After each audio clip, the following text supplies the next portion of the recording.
अपने सदस्यों के ऊपर आरोप लगाया है, मैंने आरोप नहीं लगाया। मैं ये पूछता हूँ कि रास्ता इस तरह से निकल आएगा, तो रास्ता इस तरह से निकलेगा। सभा रखी है, हमने क्या कहा है? चलिए ठीक है, चलिए ओके ओके ओके ठीक है, अभी आप अपने तरफ से काम कीजिए, क्षमा कीजिए, ठीक है। मैंने नहीं, मुझे लग रहा है बात नहीं, प्रोग्राम किसके लिए कर रहे हैं? अपने में अगर हिम्मत होगी, अपन संख्या बल होंगे तो अपन किसी को बुला के लाए। पहले तो तितर बितर तो बट्टे हुए, पहले एकता बनाइए। तो अभी तितर बितर की बात ही कहाँ है लोकेश जी? अभी तितर बितर की तो बात ही नहीं कर रहे। मैं तो अभी अपने दिनेश ने अभी दिनेश सवालों के जवाब जो पूछ रहे हो वही जवाब आपको वहाँ पे। अरे हेमेंद्र जी मेरी बात सुनो, हेमेंद्र जी मेरी बात सुनो, जब तक हमको ये मीटिंग ही नहीं करनी चाहिए थी, जब तक हमारा संख्या बल इकट्ठा नहीं होता।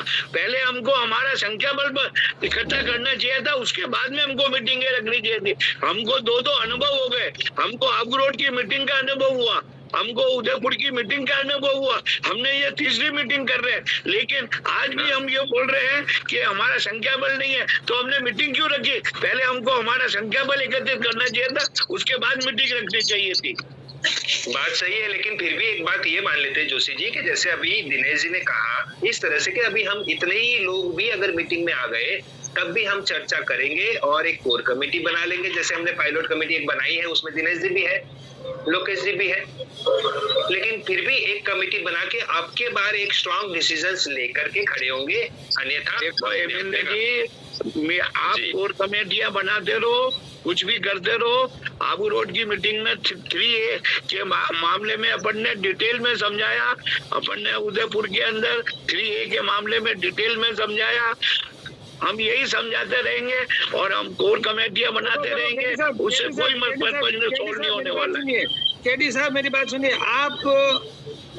हम एक निवेशक भी हैं और एडवाइजर भी हैं, ठीक है। हम लोगों ने अपना धन बल मान सम्मान हर चीज खोई और हम उस चीज को वापस लाना चाहते हैं। कोशिश ये करेंगे कि कुछ न कुछ हो, और 6 सालों से अगर अभी तक कुछ नहीं हुआ तो अपन सब कोशिश मिलकर तो सब कर सकते हैं ना, तो अपन इस कदम पे क्यों नहीं चल रहे हैं? साहब लोकेश जी, अगर देखिए लोकेश जी, जो जिस तरह से आप सवाल करते हो ना, इसमें तो ऐसा हो जाएगा कि मैं ये समझता हूँ हमेशा कि डिस्कशन और डिस्कशन इतनी अच्छी होनी चाहिए कि जिसमें एक सॉल्यूशन होता है, इसको कहते हैं डिस्कशन। और डिबेट ये चीज होती है कि उसमें हमेशा बिखराव होता है और झगड़ा होता है। वो डिबेट हमें करनी नहीं है, क्योंकि मैं इतना जानता हूं कि सभी वही समदुखिया है, जो दुख मुझे है वो सभी को दुख है।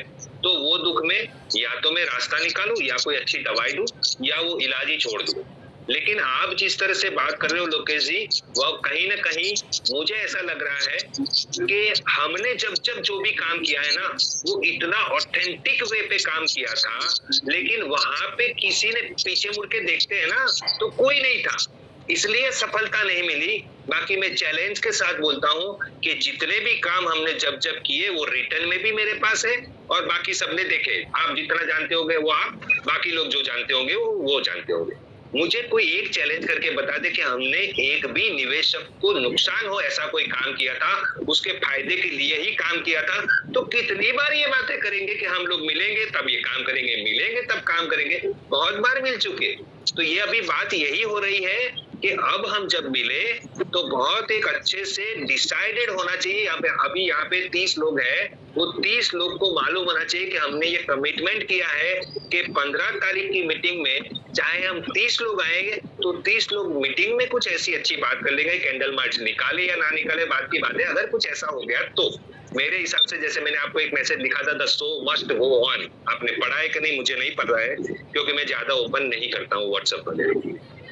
आपको मैंने मैसेज किया था लोकेश जी, बिल्कुल किया, the show must go on, ये आगे बढ़ना ही चाहिए काम।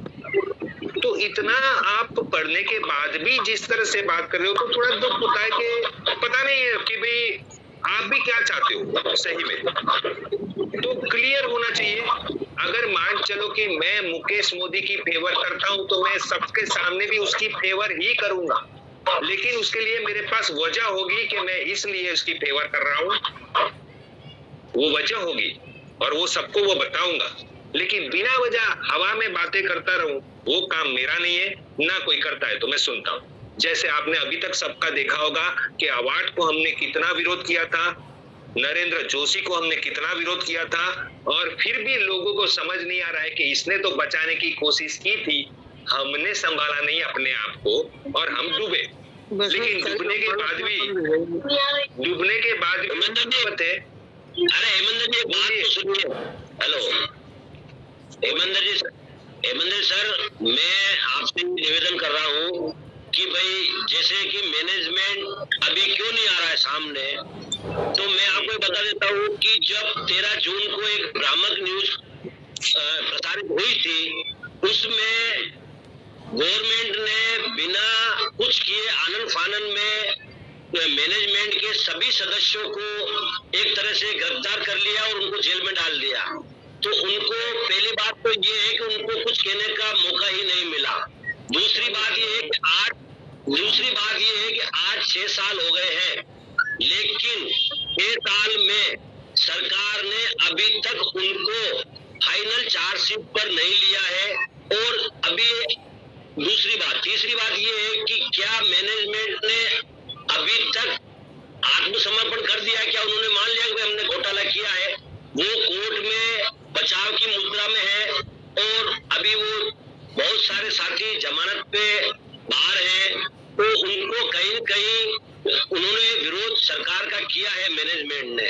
लेकिन जब तक वो पूर्ण रूप से सरकार की चार्जशीट पेश नहीं होगी, तब तक मैनेजमेंट का कोई भी बंदा या खुद मैनेजमेंट या खुद मुकेश जी मोदी सरकार के अगेंस्ट नहीं जा सकेंगे, क्योंकि जब तक सरकार की जांच एजेंसियां से उनको या तो आरोपी सिद्ध नहीं हो जाते हैं या उनको क्लीन चिट नहीं हो जाती है, तभी मुकेश जी मोदी और उनका पूरा मैनेजमेंट बाहर आएगा। इससे पहले नहीं आ सकता, क्योंकि उनके पास कानूनी बंदिश है।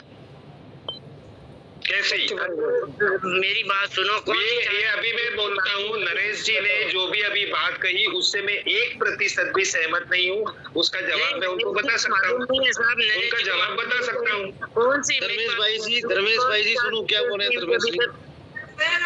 अभी तक कौन सी एसएफआई की होगी, ईडी की होगी, सब जगह से बेल भी मिल गई। अब कौन सी चार्जशीट पेश करवा रहे हो आप बताओ? अब वो नरेश